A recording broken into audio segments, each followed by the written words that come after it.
All right.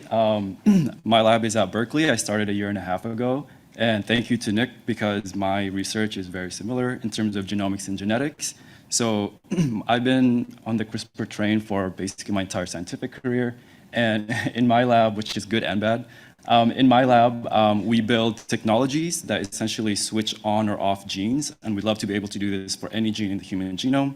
And we do this all without breaking DNA. So we rely on literature in terms of epigenetics in order to do this sort of chemistry.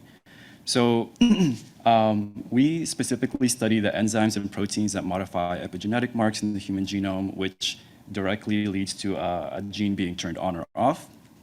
And one area of research in my lab is to, one, understand what these proteins are doing, specifically DNA methylation. So we recently completed a genome-wide CRISPR screen that enables us to answer what are the total number of factors and pathways that is needed for DNA to be methylated. So we're excited about some of the hits that we got here.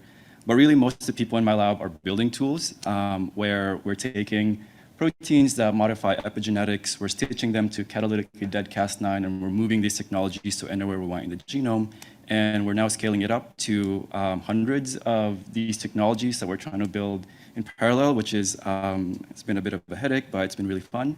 And if any of you are interested in using these tools for gene and cell therapy, talk to me because that's not my area of expertise. So that's it.